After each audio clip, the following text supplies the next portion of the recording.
حضور کی محبت کا ایک تقاضا اور بھی ہے کہ ہمارا نا اپنے نبی سے ملنے کو بھی دل چاہے۔ میں آپ کو ایک بات عرض کروں، شاید میں سارا دن ہی وظیفے بتاتا ہوں، دکان نہیں چلتی تو وظیفہ بتا دیں، بچے ایک دوسرے سے لڑائی کرتے ہیں تو وظیفہ بتا دیں۔ میں پڑھتا ہوں بزرگوں کی کتابیں، تو بزرگ فرماتے ہیں لوگ آیا کرتے تھے کہ کوئی درود و سلام بتائیں جس سے مدینے والے محبوب کا دیدار نصیب ہو۔ میں نے کہا کہ اس طرح کا بھی کوئی محب ہے جس کا محبوب سے ملنے کو دل نہ چاہے، جس کی خواہش پیدا نہ ہو، جس کے اندر تڑپ نہ ہو، ذوق نہ ہو۔ آہستہ آہستہ وہ جو ہمارے سوتے خشک ہوئے ان کے اندر یہ دراڑ آئی کہ وہ جو خاص ذوق تھا، آپ پڑھیے نا قرآن مجید، حضرت ثوبان بن مالک رضی اللہ تعالیٰ عنہ حضور کی بارگاہ میں حاضر ہوئے تھے اور رو پڑے اور بڑا ہی روئے۔ تو حضور نے فرمایا کیوں روتے ہو؟ تو عرض کرنے لگے یا رسول اللہ جب دل نہیں لگتا تو میں زیارت کرنے آ جاتا ہوں۔ تو حضور نے فرمایا تو روتا کیوں ہے؟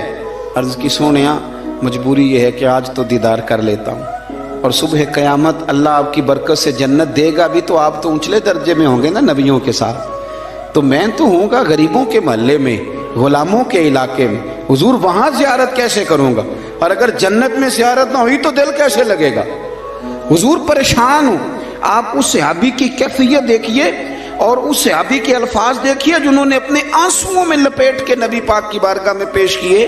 اللہ کے محبوب نے گردن جھکائی تو حضرت جبریل آیتیں لے کے آ گئے، کہا محبوب ان سے کہیں روئے نا، گویا روئے نا، جو اللہ اور اس کے رسول کی اطاعت کرے گا نا وہ محروم نہیں رکھا جائے گا۔ فَأُولَٰئِکَ مَعَ الَّذِينَ أَنْعَمَ اللَّهُ عَلَيْهِم مِّنَ النَّبِيِّينَ وَالصِّدِّيقِينَ وَالشُّهَدَاءِ وَالصَّالِحِينَ۔ فرمایا جو آپ کی اطاعت کریں گے نا انہیں نبیوں کے ساتھ رکھا جائے گا، انہیں شہداء صالحین کے ساتھ رکھا جائے، صدیقین کے ساتھ رکھا جائے۔ میرے بھائی وہ خاص تڑپ جو لوگوں کے اندر حضور کی زیارت کی خاص تڑپ، نبی پاک صلی اللہ علیہ وسلم فرماتے ہیں جس نے مجھے خواب میں دیکھا اس نے مجھے ہی دیکھا۔ شیطان خواب میں بھی آ کے میری مثل ہونے کا دعویٰ نہیں کر سکتا۔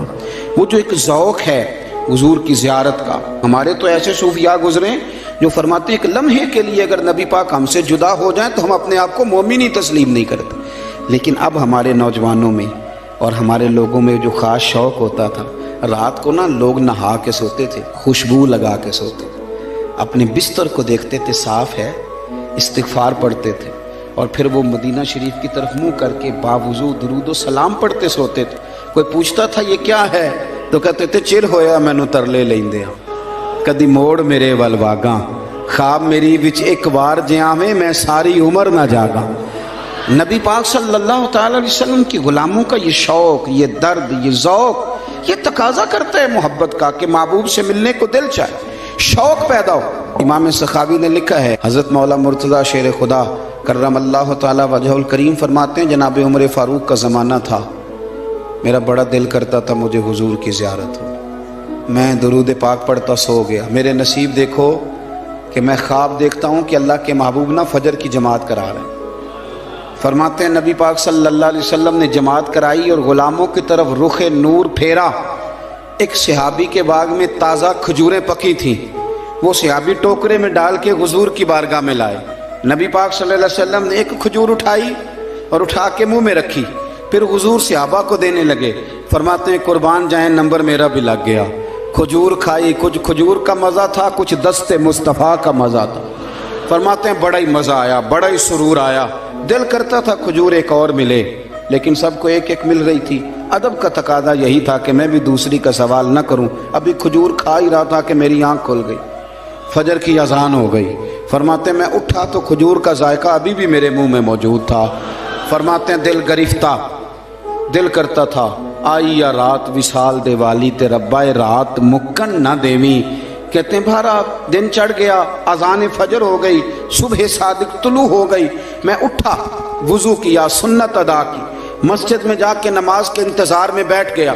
فرماتے ہیں فاروق اعظم جماعت کرانے آئے، اتفاق دیکھیں کہ حضرت عمر نے بھی وہی صورتیں نماز میں شروع کر دیں جو رات خواب میں حضور نے نماز کے اندر پڑھی تھی۔ میں سمجھا یہ اتفاق ہے، اتفاق ہے، لیکن جناب فاروق اعظم نے جب نماز پڑھا کے سلام پھیر کے لوگوں کی طرف رخ کیا تو کھجوروں کا ٹوکرا بھی آ گیا۔ میں نے سمجھا یہ بھی اتفاق ہے۔